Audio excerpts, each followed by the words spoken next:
Hoje é sexta-feira, dia de conversar com Jairo, nosso correspondente que está lá em Portugal, ao vivo com a gente aqui no Diversa em Rede. Jairo, uma ótima noite para você. Olha, hoje o assunto não pode ser diferente, viu? Chegando o fim do ano, Réveillon, a gente sabe que muitos brasileiros vão para a Europa, aqueles, claro, que estão com essa possibilidade. Quem me dera passar o Réveillon na Europa, Jairo, mas eu gostaria de dizer o seguinte, algumas pessoas que vão não entendem a cultura do europeu. Muitos europeus são muito discretos, são mais na deles, né? Não curtem tanto esse contato físico como o brasileiro, mesmo durante o período de pandemia. Por isso eu queria saber, Jairo, quais são essas diferenças culturais que afastam Brasil, Portugal e, claro, toda a Europa. Uma boa noite para você. Boa noite, Elias. Boa noite, amigos da TV Diversa. Tão bom falar com vocês. Olha, esse é um tema bastante interessante. Todos nós, quando chegamos aqui na Europa, estranhamos algumas coisas. Quando a gente vem a passeios curtos, não dá para perceber muita coisa, mas quando você fica mais tempo, ou então resolve morar aqui, as coisas começam a se complicar e a gente começa a viver uma coisa chamada choque cultural. E o choque cultural é uma série de sintomas que a gente sente, entre eles ansiedade, é verdade, algumas vezes tristeza de saudade, pela diferença que existe em uma série de detalhes, dependendo do país que você está. A cultura geral, a comida, a maneira de se vestir, a maneira de cumprimentar, a maneira de se fazer amizade, tudo é muito diferente. Mesmo aqui em Portugal, que é um país irmão do Brasil, falamos praticamente o mesmo idioma, digo praticamente porque há boas diferenças, a gente tem que aprender alguma coisa quando chega aqui, mas, pelo amor de Deus, é português. Isso facilita bastante. Mas eu fiz aqui uma pesquisa e para dizer para você sobre esse choque cultural, se você quer evitar, ao estar aqui a passeio ou começando a viver aqui, problemas com os europeus, é bom seguir algumas regrinhas que eu vou passar aqui bem por cima, não vou demorar muito, mas ajudam bastante. Por exemplo, aqui em Portugal, nós ficamos irritados com um monte de coisa. Quando o europeu fala, olha, você não parece brasileiro, é branco de olho verde. O que é parecer brasileiro, né? Brasileiro é uma miscigenação, todo mundo pode parecer brasileiro. Você não sabe sambar, né? Olha, por que você não luta capoeira? Não gosta de carnaval? Isso é muito chato, nem todo mundo é obrigado a gostar das mesmas coisas. E em Portugal, quando eles falam que nós não falamos português, falamos brasileiro, isso dá uma raiva.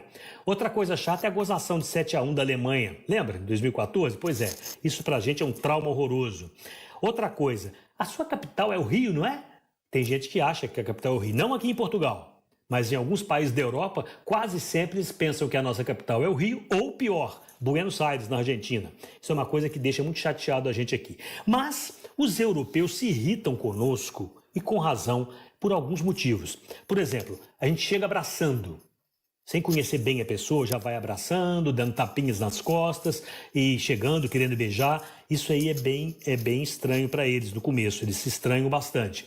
Chamar o português de meu amigo, meu colega, campeão, essas coisas que a gente usa no Brasil, não se usa aqui. Por exemplo, as mulheres ficam muito chateadas se você as chama de moça. Moça, por favor, moça aqui, principalmente no sul do país, tem uma conotação pejorativa. É melhor falar menina. Para qualquer idade, viu? Menina. Se você chamar uma mulher portuguesa de menina, você ganha o seu dia e ela ganha também. Agora, espanhol, francês, italiano, português, apesar de falarem línguas latinas, né, derivadas do latim, eles não são chamados de latinos. Latinos são as pessoas que nascem na América do Sul ou do Norte e que têm ascendência espanhola. Então são chamados de latinos, os latino-americanos. Eles não gostam de ser chamados de latinos. Aqui em Portugal eles não ligam, mas latinos, por favor, esqueça isso. Na França, não elogie o vinho de outro país. Dica, esquece, vinho bom é francês. Na Suíça, não diga que o chocolate deles é pior que o da Bélgica, por exemplo. Eles ficam muito ofendidos. Na Suíça, o chocolate é muito bom, inclusive aqueles que eles tomaram de Portugal de 6-1. Na Itália, você não deve colocar ketchup em massa nenhuma, não é só na pizza não, eles ficam bravos. Na Irlanda, nunca, escute bem, nunca chame a Irlanda de Irlanda do Sul. Lá é a Irlanda. O pedacinho que se separou depois e ficou anexado ao Reino Unido é que precisou chamar a Irlanda do Norte para se diferenciar. Mas a Irlanda é Irlanda, ou mesmo Eire, como se falava antigamente. Mas a Irlanda do Sul, esquece. Na Escócia tem muita gente, Elisa, é verdade, tem muita gente que chega lá e pergunta ao escocês de qual cidade da Inglaterra que ele é.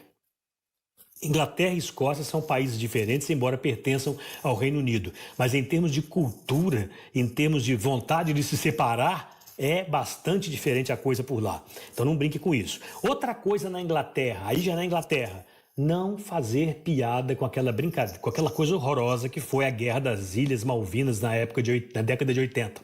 Chegar e falar, Las Malvinas são argentinas, não brinque assim lá. Isso pode causar problema. Outra coisa, Áustria e Alemanha. São países que falam alemão, são muito próximos.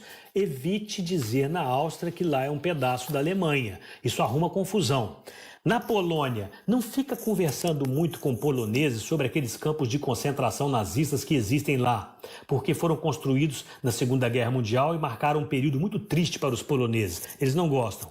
Agora, se você vai à Turquia, comprar aquelas coisas, andar de balão, fazer aqueles passeios maravilhosos naquele belíssimo país, não fica pedindo para os turcos traduzirem coisas escritas em árabe.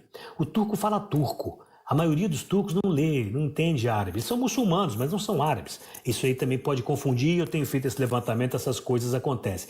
Normalmente, leva um pouco mais de tempo para a gente criar laços de amizade com os portugueses e com os europeus em geral. Principalmente e até mesmo com aqueles colegas de trabalho. Os primeiros contatos podem parecer muito frios. Mesmo no comércio, as pessoas parecem ter má vontade de te atender, estão vindo devagar, é uma desconfiança inicial. Mas depois de algumas frases, principalmente aqui em Portugal, eles se abrem e você consegue fazer algum tipo de relacionamento amistoso com eles. Agora, eles têm aparência de ser pouco pacientes conosco quando a gente começa a fazer muita pergunta. É porque os europeus têm a tradição de ser muito direto, não fica dando volta nas coisas, não gostam disso.